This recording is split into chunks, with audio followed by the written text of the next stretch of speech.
শুরু এবং শেষ হয় সেদিকে সকলেই লক্ষ্য রাখবেন আশা আমি রাখি।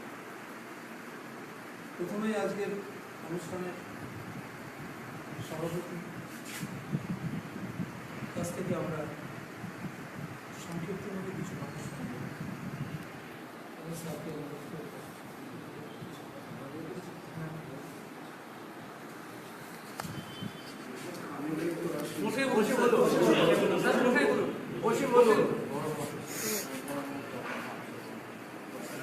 আজকের এই স্বপ্নের মেলা সাময়িক পত্রে প্রকাশনার যে দ্বিতীয় সভা, সেই সভার সভাপতি এবং আজকের এই সভাতে উপস্থিত আমাদের এই পত্রিকার সাথে যুক্ত তরুণ বন্ধুরা, এর মধ্যে আছেন সংস্কৃতি প্রেমী এবং বেতার উচ্চ বিদ্যালয়ের বিশিষ্ট শিক্ষক বাবু। আজ 26শে বৈশাখ,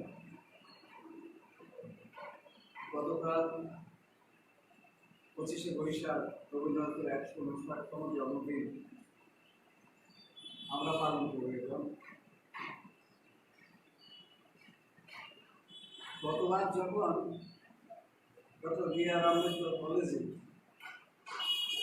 এই পত্রিকার প্রথম প্রকাশ, সেই সভাতে আমার একটু দেরিতে হচ্ছে, ঠিক আছে, একটু দেরি হয়েছে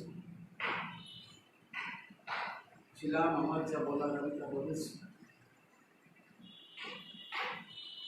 এখন মুশকিল হচ্ছে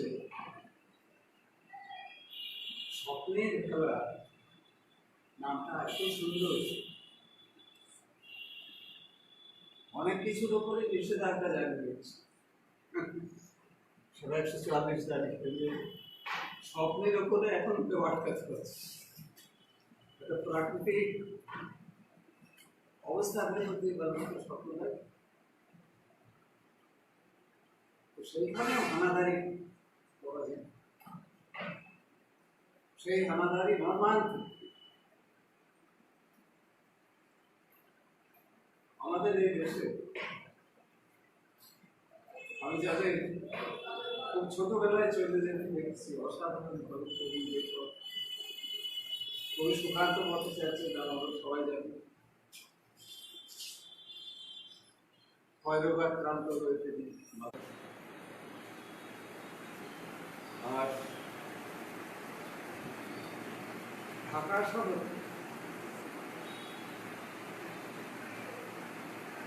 বোমবার্ড করে মেরে দেওয়া হয়েছে। খুব ভালো জিনিস, খুবই ভালো। এদের 21-22 বছর উগ্র দেশপ্রেমিকদের হাতে তার মৃত্যু। তখন দ্বিতীয় বিশ্বযুদ্ধ চলছে, সেই অবস্থাতে কি ভূমিকা হবে বুদ্ধিজীবী মানুষের, এই যখন প্রশ্ন, সেই সময় তিনি প্রগতিশীলের তরুণ ছিলেন, সহ্য করতে পারেন তাদের মেরে দেওয়া। অসাধারণ। সেজন্য স্বপ্নেও ওপরেও হানাদারি করা হয় অনেক সময়। এবং আমাদের এখানে প্রকাশনার যে স্বাধীনতা, মানুষের একটা সেন্সার বোর্ড আছে, বটে যাচ্ছে, যেখানে এইসব ছাপা হয়, ছাপাখানার নিজস্ব কিছু নিয়ম কানুন। তারা 3টে কপি রাখে 3 জায়গাতে, তো পাঠাতেই হয়, তারপর আর কোথায় পাঠানো যাবে, এটা ছাড়পত্রের ব্যাপার। সেজন্য অনেক গল্পের ভূতের ভবিষ্যৎ কেমন করে আটকে গিয়েছে আমরা জানতে, এরকম অনেক লেখায় যাদের পছন্দ না হয় তারা বাতিল। এটা ঠিক না। যে কোনো চিন্তা ভাবনা, আমরা মত প্রকাশের স্বাধীনতার পক্ষে। এবার মত প্রকাশ হলে পরে তার বিরুদ্ধে কিছু মতটাকে বন্ধ করে না দিয়ে, পুড়িয়ে না দিয়ে, নষ্ট করে না দিয়ে তার বিপক্ষে কি বলবার আছে সেটা একটা ছেড়ে দেবে, অসুবিধা নেই। সেটাই হওয়া উচিত। বাদে বাদে জায়তের সত্য, বাদ প্রতিবাদের ভেতর থেকে আস্তে আস্তে সত্যের জন্ম। তো সত্যটাকে মানুষ খুব ভালো করে বুঝতে পারবে। আলাপ আলোচনা একজনের মাথা থেকে একটা কিছু বার হলো, সেটা যে চরম সত্য প্রমাণ পরীক্ষা নিরীক্ষা, আলাপ আলোচনা, তর্ক বিতর্ক তার মধ্যে সত্য পেয়েছে। আমরা যারা এলাকার তরুণ তরুণী, কাব্য কবিতা ভালোবাসি, গল্প ভালোবাসি, তারা আমাদেরকে কোন চোখে দেখবে আমাদের দেখার দরকার নেই। আমরা আমাদের স্বতঃস্ফূর্ততার উপরে দাঁড়িয়ে আমাদের যে গভীর অনুভব, আজকে দুনিয়ার চারিপাশ আমাদের ভেতরে যে প্রতিফলন ফেলছে, তার উপরে আমার নিজের সত্তাকে জড়িয়ে একসাথে যে অনুভব, গভীরভাবে আমাদের যে বোধ, সেটা যেমন করে সারা দেয়, সেটাকে যতখানি সম্ভব নান্দনিক কায়দায় সুন্দর করে সেটাকে পরিবেশন। তো বর্তমানে প্রথম সংখ্যা ভালো হয়েছিল। আমি নিজেও একটা লিখেছিলাম, হ্যাঁ মনে হয় এটা লেখা ছিল।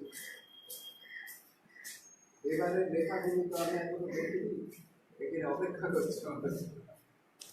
আমরা আনন্দিত হব এটা দেখি। আর আমাদেরকে প্রকাশ করি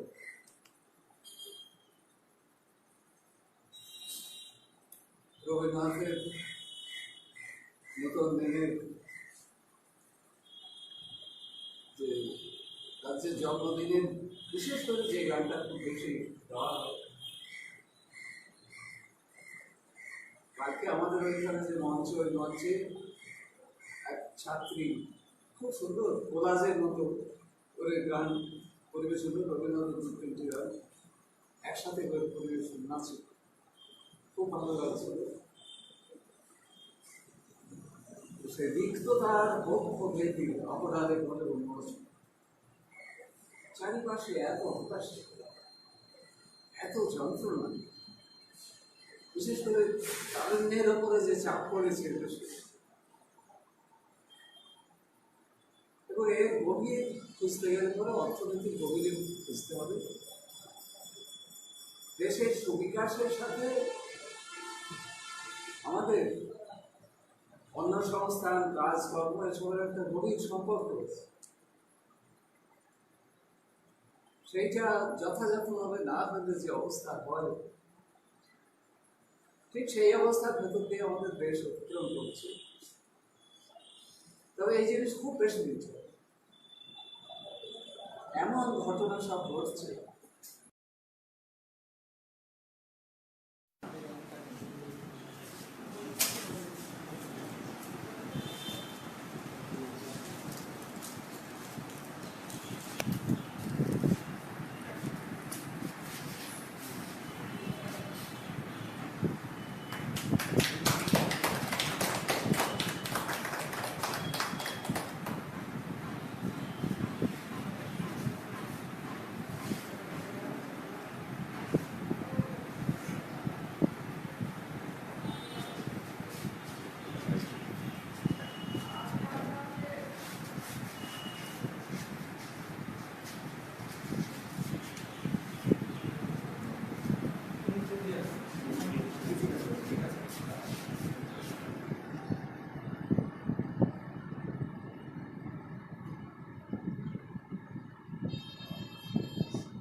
অনেক দূর পাড়ি দেখ এবং এখান থেকে সমাজ সুন্দর কিছু পাক, শিক্ষা পাক, যেখান থেকে সেই অতীতের লেখকদের আমরা দেখেছি যারা সমাজকে গড়ে তোলার জন্য তাদের কি মানে আপ্রাণ প্রচেষ্টা, সেই প্রচেষ্টা কলমের ভিতর দিয়েই তারা কিন্তু প্রকাশ করেছে এবং সমাজকে সংশোধন করার চেষ্টা করেছে।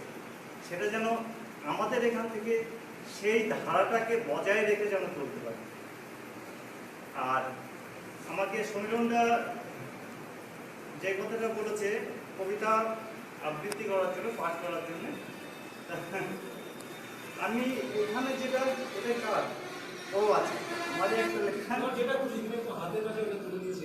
আচ্ছা, এছাড়া আমার কাছে এখন আপাতত নেই।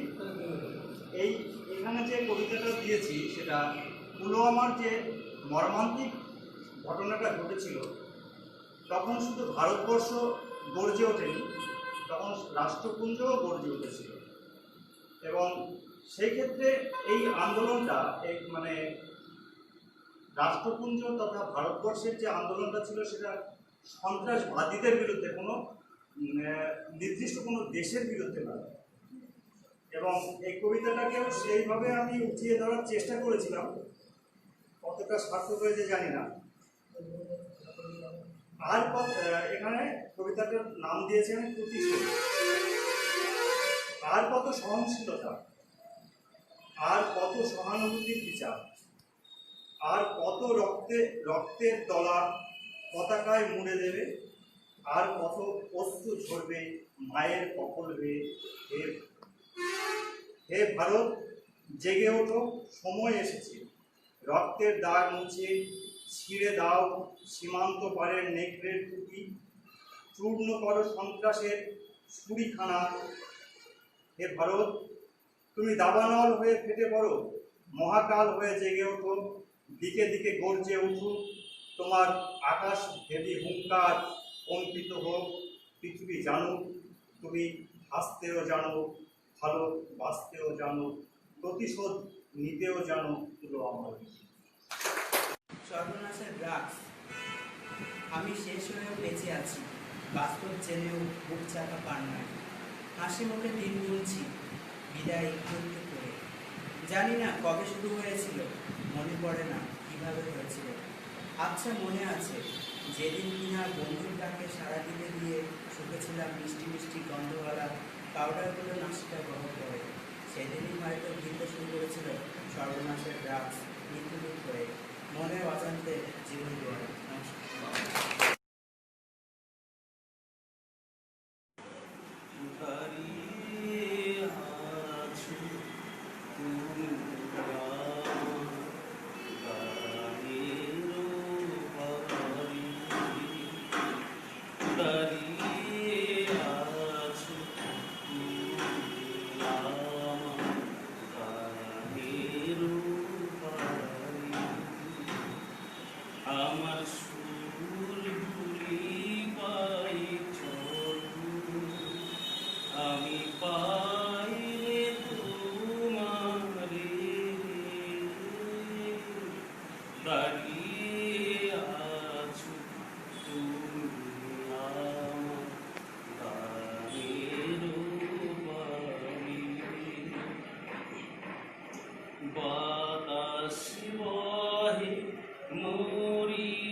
বেদনাতে বাঁশি বাজা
কিছু কিছু লেখা, কিছু কবিতা যেটা মন ছুঁয়ে গেছে, হয়তো সারা জীবন অনুভূতির মধ্যে থেকে যাবে।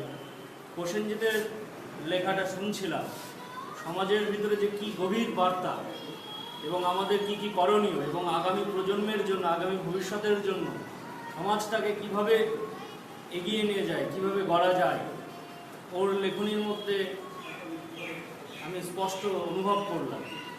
এবং তার সঙ্গে সঙ্গে তেহট্ট থেকে যে ভাইটি এসেছে, আজকে সত্যি ড্রাগসের নেশা আমাদের সমাজকে কলুষিত করেছে, যুব সমাজকে একদম ধ্বংসের পথে ঠেলে দিচ্ছে। কত ভালো ভালো ছেলে, পড়াশোনায় ভালো, সুশিক্ষিত, কিন্তু তারা হয়তো আজকে ড্রাগসের নেশার মধ্যে চলে গিয়ে আজকে তারা শেষ হয়ে যেতে বসেছে, নষ্ট হয়ে যেতে বসেছে। কেউ কেউ দুর্ঘটনাতে প্রাণও হারিয়ে ফেলছে এই ড্রাগস নিতে গিয়ে, এবং ছোটোখাটো ভুলবশত চুরিও করে বসছে নেশার তাড়নায়। তো সমাজের বুকে বিশ্বজিৎ বলছিল যে আমাদেরকে কিছু দিতে হবে তাদের। আমি রক্তদান আন্দোলনের সঙ্গে দীর্ঘদিন জড়িত, তো রক্তদান আন্দোলনে আমি দেখেছি, কিছু মনে করবেন না কেউ, এই ড্রাগস নেশার সঙ্গে জড়িত যারা এবং সমাজের রাফ অ্যান্ড টাফ ছেলেদের যখন আমি বুঝিয়েছি রক্তদানের মর্মবস্তুটা কি, আমি দেখেছি তারা সব সময় এগিয়ে এসেছে। এবং যখন কোনো কিছু বিষয়বস্তু আমরা যদি তাদের দরজায় গিয়ে গভীরভাবে কড়া নাড়তে পারি, তাদেরকে বোঝাতে পারি, আমার মনে হয় যে তারা সমাজে সুস্থভাবে, স্বাভাবিকভাবে ফিরে আসবে। এবং সেই সঙ্গে প্রত্যেককে অনুরোধ করব যে চরম অসহিষ্ণুতার কথা আলোচনা চলছিল, অসহিষ্ণুতা আমাদের সমাজে সত্যি সত্যি প্রবেশ করেছে, সে অসহিষ্ণুতা দূর হবে। বুলেটের থেকে পেনের কালি, কলমের কালি বৃহৎ শক্তিশালী, এবং এই অসহিষ্ণুতাকে দূর করবার জন্য আমাদের যারা ভারতবর্ষ তথা সারা বিশ্বের যারা লেখক আছে, তারা এই বুলেটকে প্রতিহত করছে তাদের কলম ধরার মাধ্যমে, এবং কলম ধরেই তারা আগামী দিনে এই সমাজটাকে আরও প্রগতির পথে নিয়ে যাবে। খুব দুঃখ হয় যখন দেখি সুকান্ত ভট্টাচার্যের মূর্তি ভেঙে মাটিতে মিশিয়ে দেওয়া হয়, তখন খুব কষ্ট হয় ভাবতে যে আমাদের সংস্কৃতি আজকে কোথায় হারিয়ে যাচ্ছে। আমরা হয়তো এর প্রতিবাদ করতে বা খবরটাও রাখতে ভুলি না। খুব সমূহ বিপদ, সেই বিপদ কাটিয়ে সমীরন্দা বলছিল যে কুয়াশার পরে সূর্য উঠবে এবং আলো ফুটে উঠবে, সেই আশা অবশ্যই রাখি। তার সঙ্গে সঙ্গে একটি কথা বলবো সবাইকে, যে আমরা বেতায়ের পরিবেশের ওপর, পরিবেশের ভারসাম্য এবং বেতায়ের গর্ব, বেতায় চাঁদ বিলটাকে বাঁচিয়ে রাখার জন্য লড়াই করছে। আপনাদের কাছে অনুরোধ, বেতায়ের জল নিকাশনী ব্যবস্থা থেকে শুরু করে, কৃষিকাজ থেকে শুরু করে, বেতায়ের বাস্তুতন্ত্র নির্ভর করছে এই চাঁদ বিলের ওপর। আপনারা আগামী দিনে লড়াই করবেন। অনেকে ভাবেন হয়তো ওখানে শুধু কতিপয় কিছু লোক যারা মাছ ধরে খায় তারা হালদার, না, তারা বহু অংশের মানুষ, নমশূদ্র আছে, হালদার আছে, সব ধরনের অংশের মানুষ ওখানে মাছ চাষ করে। কৃষকরা বিল থেকে জল নেয়, জল নিয়ে চাষের কাজে যুক্ত আছে। অনেকে গরু চড়াতে চায়, ঘাস কেটে নিয়ে বাড়ি যায়। এরকম অনেক সাধারণ দরিদ্র মানুষের ওখানে রুটি রুজির সংগ্রাম চলছে। আর ওই রুটি রুজির সংগ্রামে কিছু মানুষ আছে লাথি মারতে চাইছে, ওই বিলটাকে ধ্বংস করতে চাইছে। তারা নিজেদের সভাপতি এবং উপস্থিত সকল সাহিত্যপ্রেমী, প্রথমে মার্জনা চাইছি, আমি কিন্তু বক্তা হিসেবে একেবারে বেমানান বলতে পারি না। লিখতে বললে বেশ কিছুটা ভালো লিখতে পারি, তৎসঙ্গ কবিতা সম্পর্কে আলোচনা করতে গেলে একটু প্রস্তুতিও লাগে। আর স্বপ্নের খেলা পত্রিকার আমন্ত্রণে এসেছি। প্রথমে যখন ভাই বিশ্বজিৎ সরকার আমন্ত্রণ জানিয়েছিল আমাকে কয়েকদিন আগে, ভেবেছিলাম এত গরমের মধ্যে করে যাব। তারপরে একটু ভয় পাই আরও একটা বিষয়, যখন দেখে কিছু সমাবেশ, সত্যি সত্যি সে জায়গাগুলো একটু ভয় পাই। কিন্তু এখানে এসে যখন দেখলাম বেশ অল্প কয়েকজন, সাহসটা বাড়লো, আর মনে হলো যে না, এখানে কিছু ভালো কিছু হবে। সত্যি বলছি, পাশাপাশি যে মানুষটা পাশে বসে আছেন শ্রদ্ধেয় অনন্ত সেনের মহাশয়, তাকে যখন দেখলাম এখানে, ভাবলাম যে আমাদের এই অহেতুক ভয়টা রৌদ্রকে, এটা বোধহয় খুব বাজে হচ্ছিল। তিনি যদি এই বয়সে এখানে আসতে পারেন আমাদের তো মানে বলাই উচিত না। আর আমি ওনার বক্তব্য শুনতে শুনতে কতগুলো বিষয় ভাবছিলাম। আজ থেকে প্রায় 20 বছর আগে ফরিদপুর উচ্চ বালিকা বিদ্যালয়ে 99 সালে নজরুল জন্ম কত বছর ছিল, সেই অনুষ্ঠানে উনি বক্তব্য রাখছিলেন। দীর্ঘ প্রায় 45 মিনিট বক্তব্য রেখেছিলেন। আমি সম্পূর্ণটাই শুনেছিলাম, নজরুলের ছেলেবেলা থেকে একদম বিপ্লবী নজরুল কীভাবে তৈরি হলেন, মানে অসম্ভব ভালো একটা আলোচনা ছিল। আমি শুনেছিলাম, সেই বক্তব্য থেকে আবার চলে যাচ্ছিলাম ওনার কথা শুনতে শুনতে। খুব ভালো বলেন, কিছু পড়াশুনো। আজকেও সেই রকম একটা পরিবেশ পাচ্ছিলাম, এটা একটা ভালো বিষয়, আমার কাছে ভালো লাগা, ভালো প্রাপ্তি। আর কবিতা নিয়ে বলতে উনি বলছিলেন স্বপ্নের উপরে কেউ এখনো নিষেধাজ্ঞা করতে পারে। আমি আমার শ্রদ্ধেয় শিক্ষক অরুণ চট্টোপাধ্যায়ের কাছে একদিন শুনছিলাম একটা গ্রিক নাটক, সম্ভবত সফোক্লিস বলে কোনো একজনের একটা নাটক। রাজা হুকুম দিয়েছিলেন কাল থেকে সমস্ত মানুষের স্বপ্ন দেখা নিয়েছে। আমি সেই নাটকের সংলাপগুলো বলতে পারবো না, স্যার আপনি বলতে পারতেন অরুণ চট্টোপাধ্যায়। আমি তার কাছে মাঝে মাঝে যাই, কথা শুনি, তার কথা শুনছিলাম, সেই কথাটাই ভাবছিলাম। আবার এটাও ভাবছিলাম নামকরণ পত্রিকা, অসাধারণ একটা নামকরণ। সত্যি আমাদের স্বপ্ন দেখার শেষ নেই, আমাদের স্বপ্ন দেখার উপরে একটু নিষেধাজ্ঞা জারি করলেও আমরা সেটা শুনবো না, সেটা মানব না। জীবন দাস কবিতায় বলেছিলেন, বোধ কবিতায়, স্বপ্ন নয় শান্তি নয়, মাথার ভিতর কোনো এক বোধ কাজ করে। আমাদের সেই বোধ, যে বোধ থেকে আমরা কবিতা লিখি, যে বোধ থেকে আমরা কবিতা লেখার জন্য তাড়িত হই, সেই স্বপ্ন আবুল কালাম আজাদ প্রাক্তন রাষ্ট্রপতি, যিনি বলেছিলেন যে মানুষের স্বপ্ন সেটাই যেটা মানুষকে ঘুমোতে দেয়। তো আমাদের স্বপ্ন এটাই, আমরা সাহিত্য পড়ি, আমরা পত্র পত্রিকা পড়ি, আমাদেরকে ঘুমোতে দেয়। আপনারা সকলেই অবহিত আছেন, কম বেশি সকলেই জানেন চারিপাশের পরিবেশটা কীভাবে উত্তপ্ত, শুধুমাত্র রৌদ্রের জন্য নয়, এক অসুমিষ্ট পরিবেশ তৈরি হয়েছে। সকলেই জানেন, সকলেই অনুভব করতে পারছি, সকলেই বুঝতে পারছি আমরা খুব বাজে একটা জায়গায় চলে যাচ্ছি দিনে দিনে, কিন্তু কেউ প্রতিবাদ করতে পারছে না। কিন্তু আমাদেরকে প্রতিবাদ করতেই হবে, আমাদেরকে রুখে দাঁড়াতেই হবে। না হলে হয়তো আমি ভালো থাকছি, আমি ভালো থাকার আশায় ভাবছি, আগামী দিনে কিন্তু আমার ভবিষ্যৎ পর্যন্ত ভালো থাকবে না। সেই দায়টা কিন্তু আমার ঘাড়ে, আপনার ঘাড়ে বহন করতে হবেই হবে। তখন আপনি নিজেকে কিন্তু ভবিষ্যতে ক্ষমা করতে পারবেন। আগামী দিনে যে পরিবেশটা আমরা তৈরি হতে দিচ্ছি, এখন সময় আছে। আমি অনুভব করি এই পরিবেশ থেকে বেরিয়ে আসার জন্য এক একটা স্বপ্নের গান সাহিত্য পত্রিকা যথেষ্ট। বিভিন্ন অঞ্চলে যদি এরকম এক একটা করে সাহিত্য স্বপ্নের গান পত্রিকা বেরোয়, তার মাধ্যমে ওই সমস্ত খারাপ দিকগুলো অনেকটাই কেটে যায়। এর প্রভাব হচ্ছে এতটাই, আমরা বিশ্বাস করি। আমরা চাইব পাশাপাশি আপনারা সকলে যারা এখানে যুক্ত আছেন, সংশ্লিষ্ট আছেন এর সঙ্গে, তারা সকলে পত্রিকাটিকে বাঁচিয়ে রাখবেন।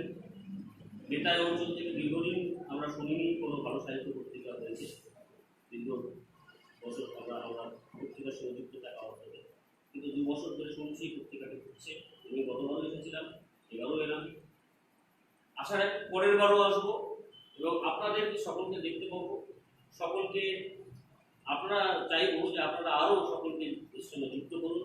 যত বেশি মানুষ স্বপ্নের গানের সঙ্গে যুক্ত হবেন, যত বেশি মানুষ স্বপ্নটাকে জাগিয়ে রাখবার জন্য, না ঘুমিয়ে আমার স্বপ্ন দেখাবার জন্য এগিয়ে আসবে, তত বেশি সমাজ এগিয়ে যাবে, তত বেশি সমাজ শুদ্ধ হবে, তত বেশি এই অসুস্থ মানুষের পরিবেশটা নষ্ট হবে।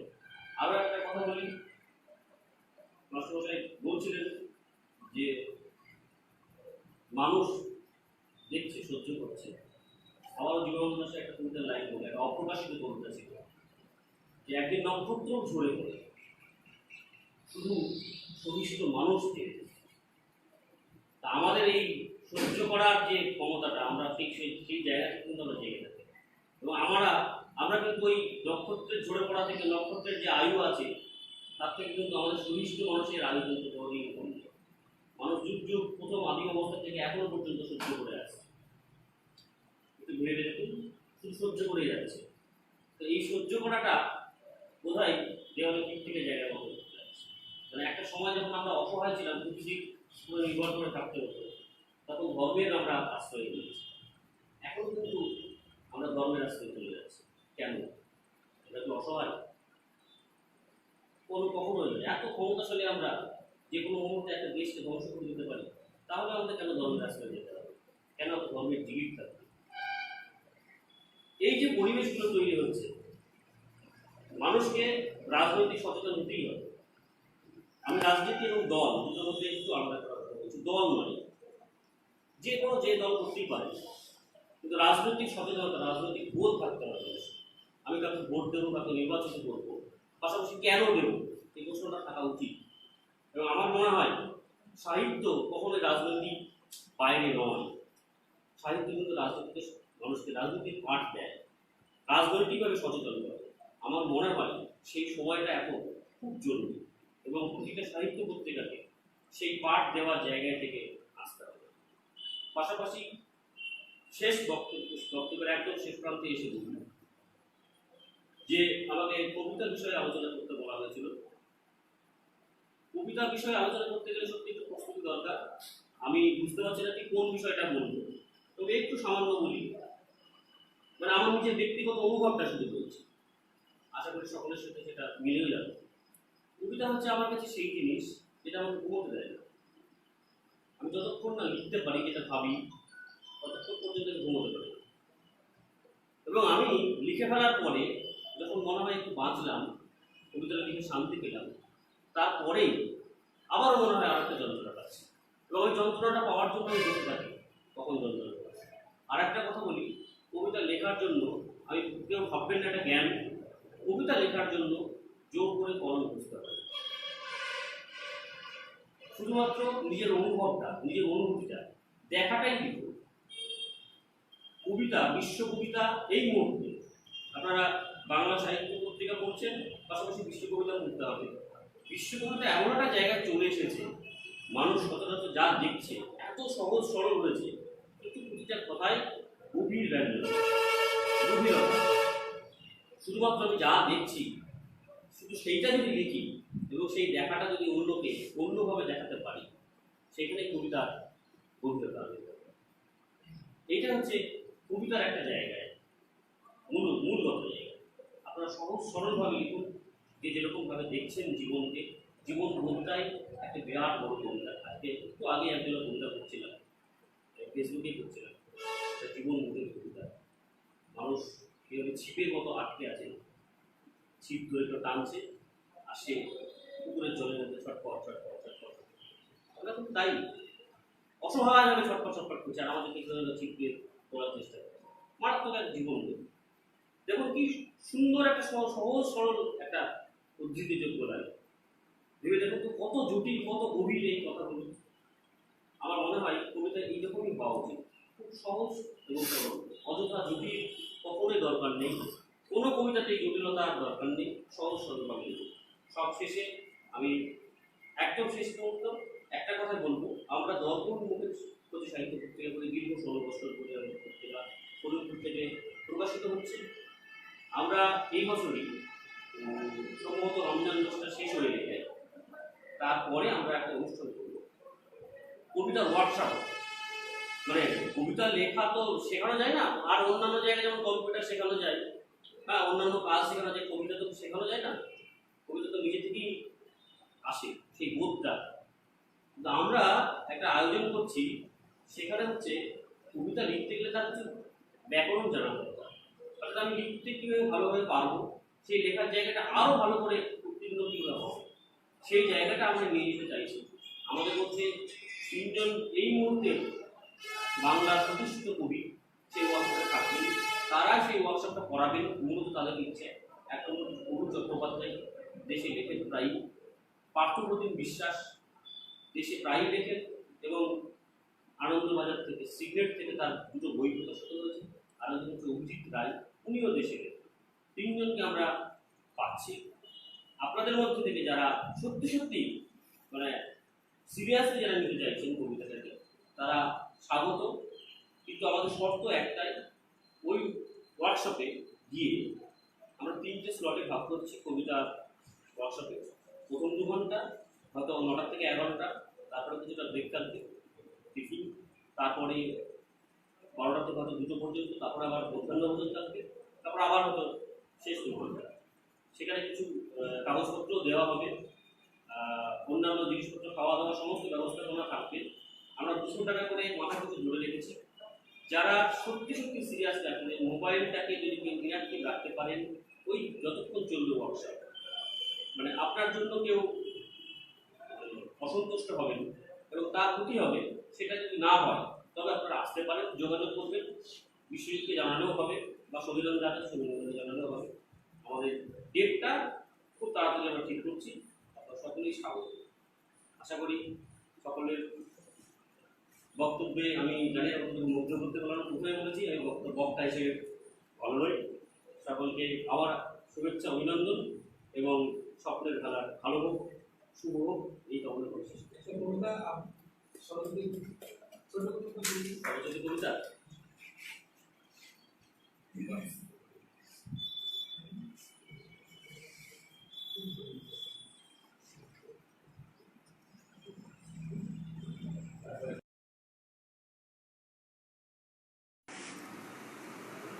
নিদ্রা, অদ্ভুত এক কচ্ছপীয় নিদ্রায় মাথা, হাত পা, লেজ গুটিয়ে নিয়েছি খোলকে, নিশ্চিন্ত পড়ে আছি বিছানায়।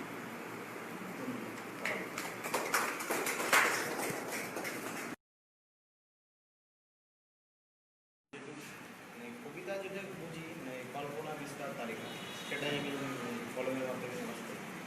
তো আমার একটা স্বরচিত কবিতা আমি পাঠ করে শোনাচ্ছি। কবিতার নাম সাহিত্যের রসের মেলা। সাহিত্যের মাঝে লুকিয়ে আছে সাহিত্যের অমৃত রস ভাণ্ড, তারই মাঝে খুঁজে বই মেলাতে দেখো কবি পাঠকেরই কাণ্ড। বইয়ের মাঝে লুকিয়ে পড়ে খাচ্ছে রস ইচ্ছে মতো, এ রস কখনো শেষ হবে না, ওরা খাক খুশি তত। পিঁপড়ে সেজে সাহিত্যের রসে দেখতে চাই বঙ্গবাসী, সবার মতো আমিও তত সাহিত্য খুব ভালোবাসি। ছবি আঁকার স্কুল। মোরাম রাস্তা চলে গেছে এঁকে বেঁকে, রাস্তার শেষ প্রান্ত বলে চলে নুড়ি পাথরে হোঁচট খেয়ে চলেছি সেই পথে। আঁকাবাঁকা পথে তৃষিত ঝর্ণার কাছে এসে বুঝেছি কৃষ্ণাপথ শুধু মর্মে। এই যে এত সৌন্দর্য, অরণ্য, পাহাড়, নদ নদী, সৌন্দর্য আসলে নিজেই একটা শখ। ব্যক্তিগত বুননে পৃথিবীর সকাল ও সন্ধ্যাগুলো অপ্রাপ্তির দীর্ঘশ্বাসে চলে যায় নিস্তব্ধ একলা পথের আলো। খুব সরলভাবে একটা ছবি আঁকা স্কুল। আমি এই প্রশ্ন থেকে খুব হাসি ও মোর পেখমে অশ্রুসিক্ত বৃন্দাবন ভুল করে ফেলে গেছ তুমি। ভিতর পথের বাঁকে ডানা ঝাপটায় নিরুপায় সাদা কবুতর। পথ শেষ হওয়ার কোনো পথ থাকে না, অনর্থক হয়ে যায় পাখি জন্মের অবসর।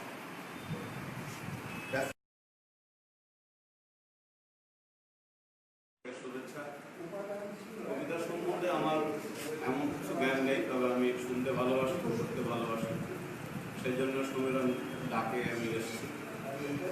আমি একটু রবীন্দ্রসঙ্গীত গাই, তার জন্য আমাকে বলছে একটা গান গেতে, আমি সেই রবীন্দ্রসঙ্গীতটা গাইছি। এসো এসো আমার ঘরে, এসো আমার ঘরে, বাহির হয়ে এসো,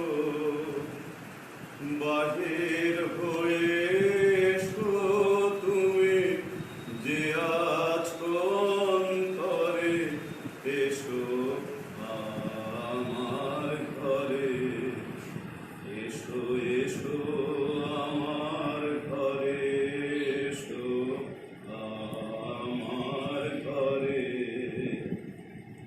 স্বপ্ন দুয়ার খুলে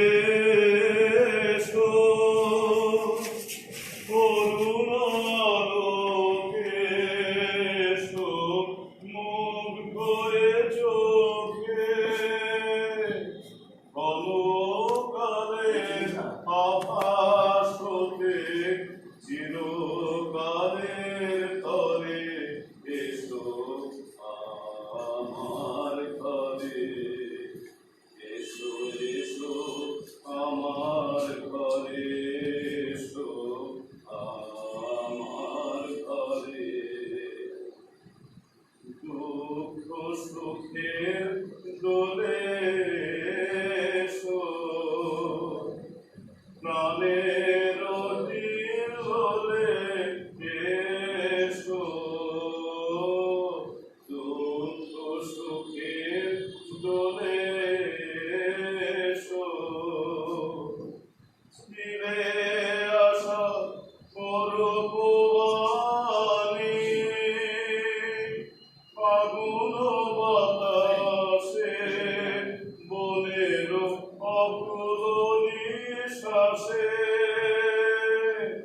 এবার ফুলের প্রফুল্ল রূপ এসো,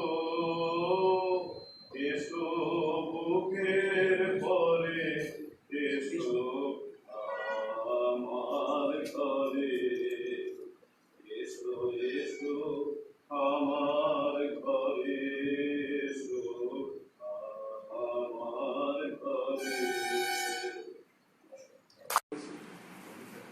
সবচেয়ে কম যদি কেউ কবিতা নিয়ে বা লেখালেখি নিয়ে থাকেন সেটা আমি এই মুহূর্তে সম্পূর্ণভাবে কবিতাগুলো দেখবো।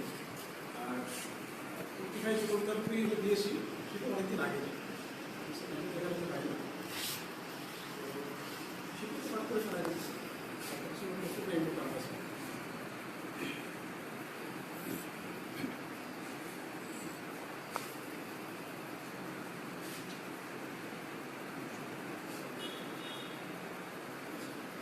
এখানে যে দুটি কবিতা রয়েছে নাম দিয়েছিলাম স্মৃতি ও মৃত্যু শীর্ষক কবিতা, খুবই সংক্ষিপ্ত, বলার আগে বোধহয় শেষ হয়ে যাবে।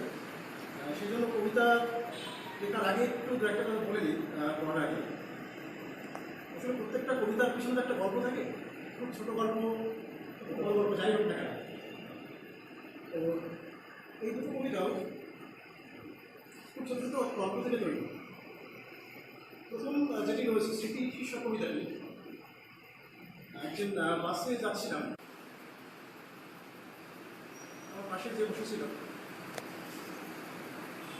যে আমাকে ভালোবাসত অনেক আগে বাঁচত, তখন হয়তো বাঁচত না।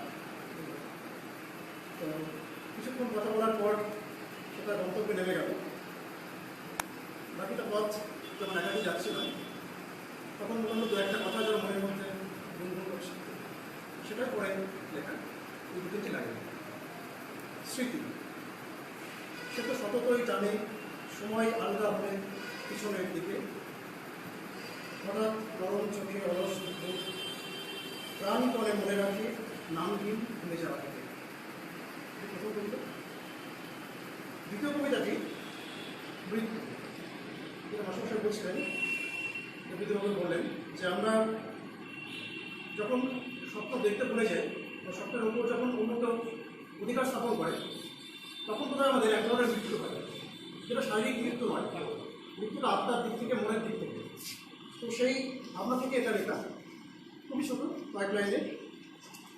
মৃত্যু শুধু শব্দ মাত্র নয়, পাহাড়ি রাস্তার পাশে অতলান্ত খাদ ডাকে অমোঘ আকর্ষণ। মৃত্যু শুধু শব্দ মাত্র নয়, যেভাবে জীবন নুয়ে পড়ে ক্ষমতার পায় বাধাহীন আত্মসমর্পণ।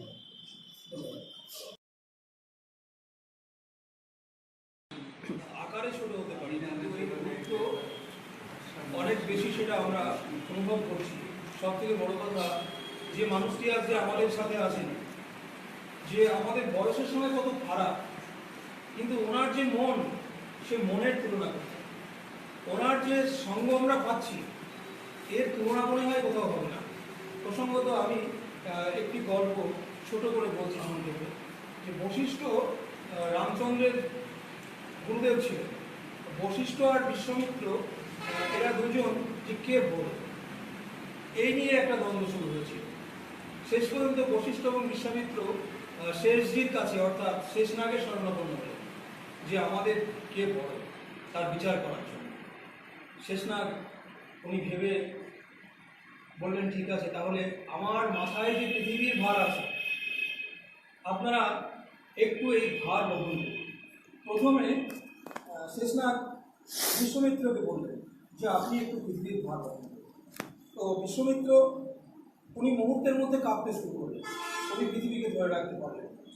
তখন শেষনাগজি বললেন যে বৈশিষ্ট্যকে, তাহলে আমার ভার একটু আপনারা নিন, আমি একটু ভাবনা চিন্তা করে উত্তর দিচ্ছি। তো বৈশিষ্ট্য সেই ভার অনায়াসে সময়ের পর সময় ধরে গ্রহণ করতে পারবে। এদিকে বিশ্বমিত্র বলছেন যে আপনি বলুন কে শ্রেষ্ঠ। তখন শেষনাথজি বলেছিলেন, এ তো দেখতেই পাচ্ছেন যে আপনি তপস্যা করেছেন যুগ যুগ ধরে, কিন্তু আপনার থেকে বৈশিষ্ট্য যিনি, যার সৎসঙ্গের যে গুণ, উনি সৎসঙ্গের জোরে সমস্ত পৃথিবীকে ধরে রেখেছেন। তার সৎসঙ্গ আপনার তপস্যার থেকে অনেক বড়। সুতরাং বিচার তো হয়ে গেল। তা আজকে আপনাদের সকলের উপস্থিতিতে আমি এই কথাটা বললাম বা বলতে আমার খুব ভালো লাগলো যে এই সান্নিধ্য, এই উপস্থিতি আমার চিরস্মরণীয়, এবং আমি সকলকে আমার প্রণতি জানাচ্ছি যে আপনারা এইভাবেই আসবেন এবং আপনাদের সঙ্গ যেন পায়। এবং প্রাজ্ঞ কবি, রাজনীতিবিদ, আমাদের প্রাক্তন মন্ত্রী, ওনার যে কত পরিচয় আছে, উনি যে কত বড় মাপের মানুষ, সে আমরা যারা একটু সান্নিধ্যে এসেছি তারা জানি। খুব ভালো লাগছে। তো আবার আমরা ষড়যন্ত্র কবিতা পাঠে চলে যাচ্ছি। এইবার দেখুন, আমরা গুটি কয়েক ছেলে এখানে যারা আছি সকলেই পত্রিকার মোটামুটি কাঁধে সকলেরই পত্রিকার ভার আছে। প্রত্যেকে সমানভাবে এই দায়িত্ব আমরা বহন করছি। আমাদের অন্যতম আর একজন পত্রিকার সদস্য প্রসেনজিৎ বই রাখে, প্রসেনজিৎ দাস, প্রসেনজিৎকে কিছু কথা এবং একটি কবিতা, সরস্বতী কবিতা পাঠ করার জন্য উপস্থিত আজকের সভার সভাপতি, মাননীয় সভাপতি এবং আমন্ত্রিত অতিথিবৃন্দ, পাশাপাশি আমাদের স্বপ্নের খেলা পত্রিকার পরিচালকবৃন্দ এবং অন্যান্য অতিথিবৃন্দ সবাইকে আন্তরিক প্রীতি, শুভেচ্ছা, ভালোবাসা জানাই এবং শ্রদ্ধা জানাই। আমাকে সুমেন্দা বললেন কবিতা আবৃত্তি করতে। কবিতা খুব একটা আমি লিখি না, প্রবন্ধটা লিখি মাঝে মাঝে। আমি একটা প্রবন্ধ, ছোট্ট একটা প্রবন্ধ আমি পাঠ করে শোনাচ্ছি আপনাদের।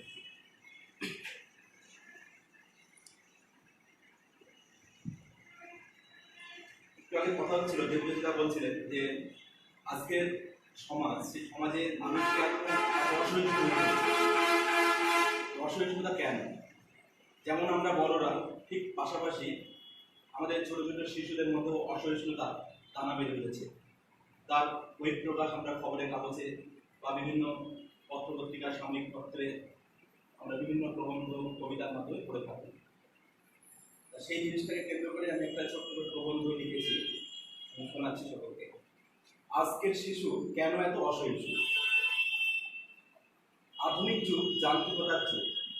যন্ত্রের সঙ্গে তাল মিলিয়ে চলতে চলতে মানুষও আজ যন্ত্রে পরিণত হচ্ছে। তার যন্ত্র সত্তা আর মানব সত্তা যেন মিলেমিশে একাকার হয়ে গেছে। তার প্রভাব পড়েছে শিশুদের উপর, কারণ বড়রা যা করে শিশুরা তা অনুকরণ করে। এভাবে মনে মনে সেই ঘটনার প্রভাব পড়ে, স্বভাবও তৈরি হয় এভাবে।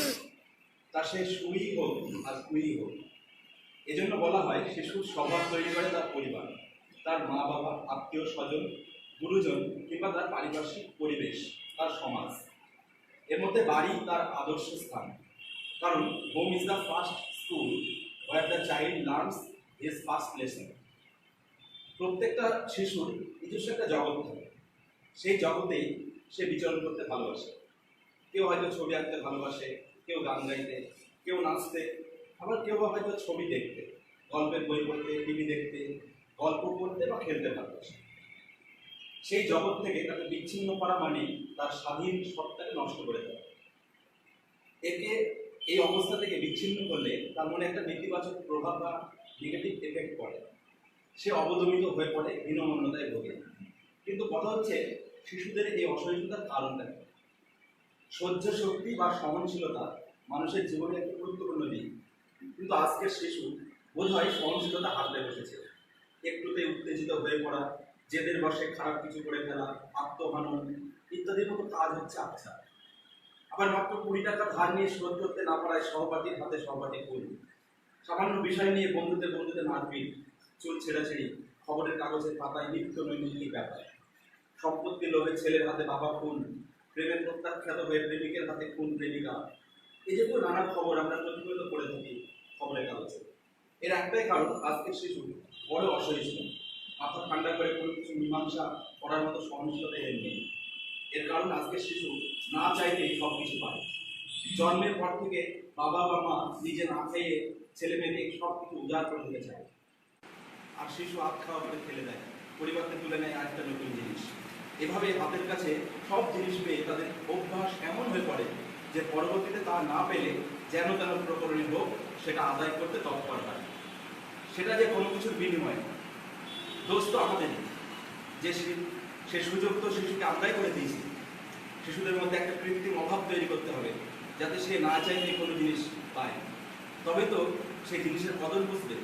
একটা জিনিস আধখানা করে খেয়ে ফেলা জ্বালা সেটাকে বুঝতে দিতে হবে। আমার মনে আছে ছোটবেলায়, তখন খুব সম্ভবত ক্লাস 7-এ পড়ি, পুজোর অন্তত 2 মাস আগে বাবার কাছে বায়না নতুন শু কিনে দিতে হবে। নিহাত এক জোড়া শু, দামটাও কম নয়, তাকে আর বাবা কিনে দেবেন? শুরু হলো বায়না, মাকে বলেও কাজ হলো না।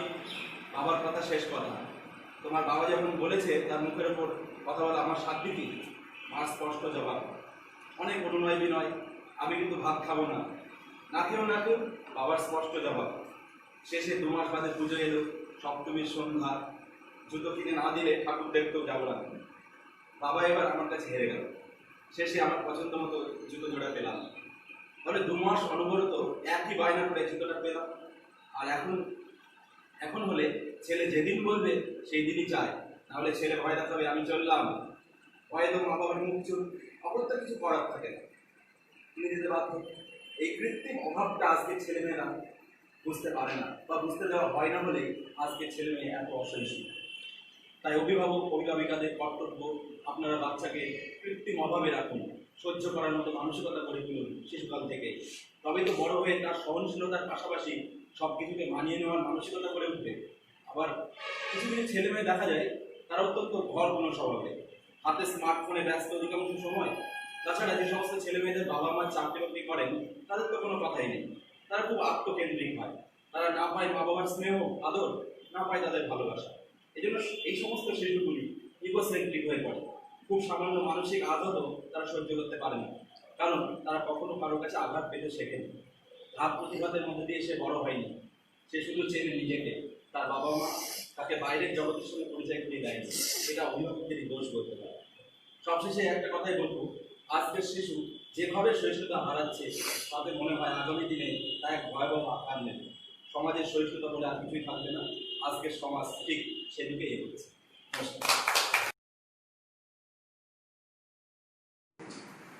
এ চোখ করেছে কত অন্যায়ের প্রতিবাদ, দেখেছে কত নিঃস্বার্থ ভালোবাসা, কত আদর নিয়েছে চোখ বন্ধ করে, খুশিতে অঝরে কেটেছে কতবার, না পাওয়ার বেদনায় হয়েছে সুশিক্ত। দেখেছে 76-এর মর্মন্তর, বিদায় দিয়েছে কত আদরের প্রিয়জন। আজ আঁকড়ে ফিরে বিপন্ন অস্পষ্ট স্মৃতি, সব জল হারিয়ে সে আজ মরুভূমি।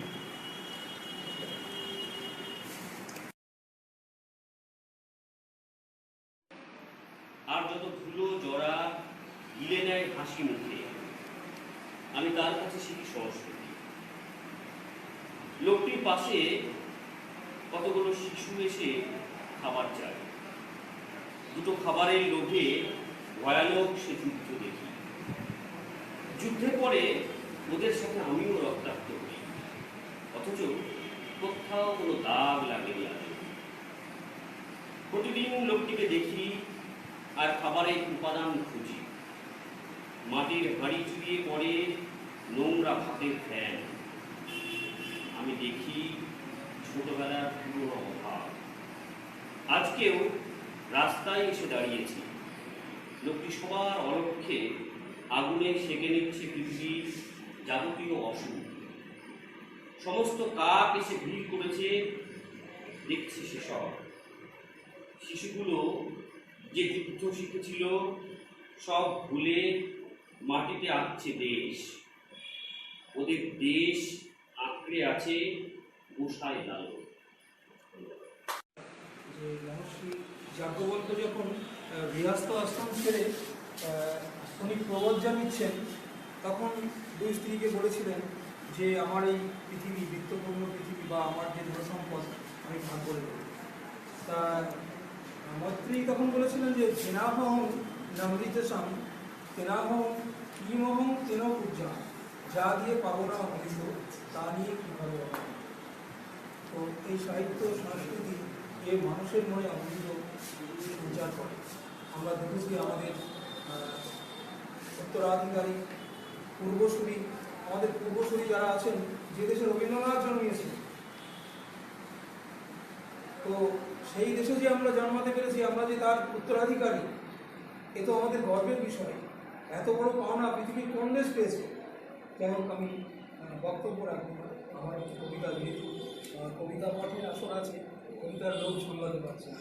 টিউলিপ বলে একটা কবিতা, বর্তমানে ভারতবর্ষের একটা সমস্যা কাশ্মীরকে নিয়ে, কিন্তু কাশ্মীরে আর যাই থাক, সেখানকার যে সৌন্দর্য সে তো তুলনাহীন ভূস্বর্গ, সেই বিষয়ে আমি একটু লিখেছি। কবিতার নাম টিউলিপ।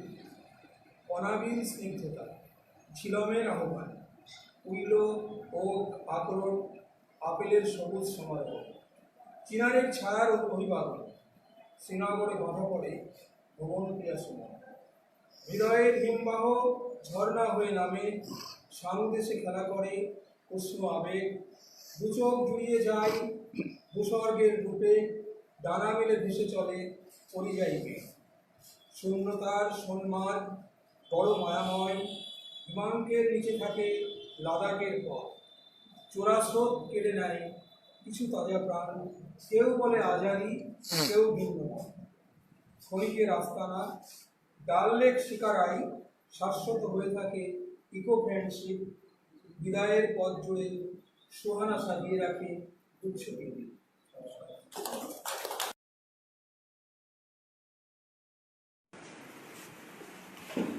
আমাদের স্বপ্নের খেলা পত্রিকার দ্বিতীয় বর্ষের দ্বিতীয় সংখ্যা প্রকাশে আমাদের মধ্যে উপস্থিত রয়েছেন পশ্চিমবঙ্গ সরকারের প্রাক্তন ভিন দপ্তরের মন্ত্রী, এলাকার বিশিষ্ট কবি, সাহিত্যিক, শিক্ষক সম্মানীয় কমলেন্দু সান্যাল মহাশয়, আমাদের অতিথি কবিরা এবং সাহিত্য কবিতা প্রেমী সকলকে আমি আমার হৃদয়ের অন্তঃস্থলের গভীর অনুভূতি থেকে সম্মান, ভালোবাসা জানাই।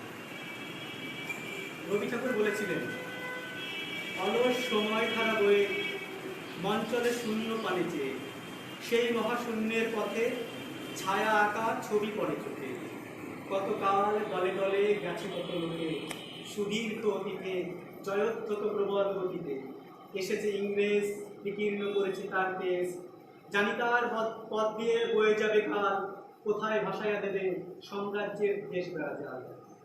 আমি এই লাইনগুলো এই জন্যে আমি বললাম, সম্মানীয় মাস্টারমশাই এবং আমাদের অতিথি কবি সকলেই চাইছে যে স্বপ্নের খেলাটা দীর্ঘদিন বেঁচে থাকে, যেন এর শিকড় গভীর থেকে গভীরে পৌঁছায়, যেন মাটিতে যতটুকু না পৌঁছায়, হৃদয়ের গভীরে যেন পৌঁছে যায়।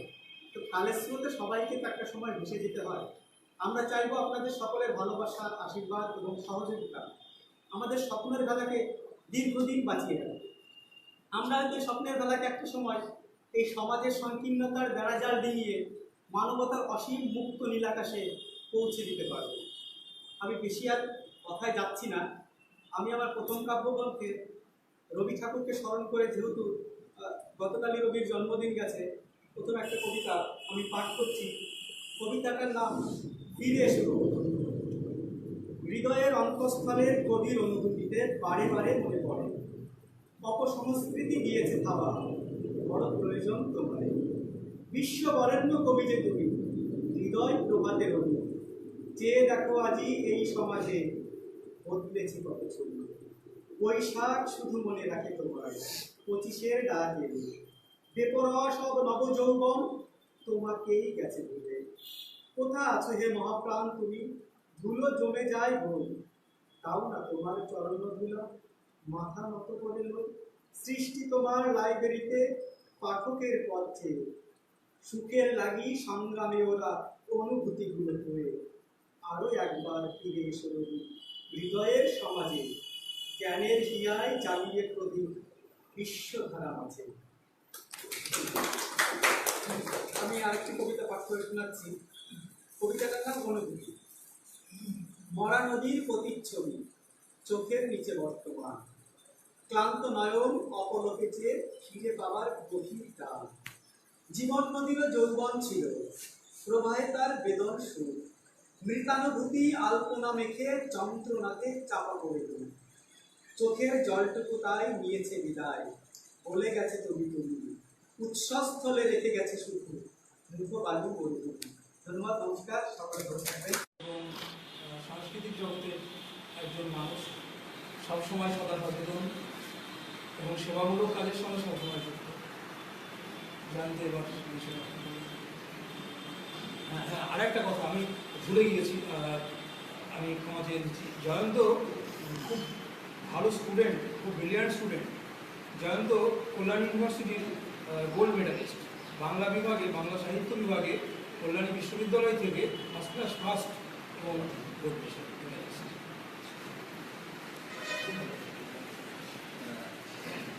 স্বপ্নের বেলা পত্রিকার দ্বিতীয় বর্ষের বোধনতা প্রকাশের আজকের দিনে উপস্থিত শিক্ষক মহাশয়, বিশিষ্টজন এবং বলতে পারেন আমার কাছে প্রেরণার মানুষ হিসাবে যারা রয়েছে তাদের মধ্যে একজন অন্যতম সম্মানিত মহাশয়, আমাদের উপস্থিত পরিস্থিতি থেকে আমি দাদা বলে সম্বোধন করছি। বন্ধুরা, আমার বয়োজ্যেষ্ঠ যারা রয়েছে সকলের প্রতি আমার শ্রদ্ধা, আর আমার সমবয়সী যারা রয়েছে তাদের প্রতি ভালোবাসা, ছোট যারা রয়েছে তাদের প্রতি আমার ভালোবাসা রয়েছে।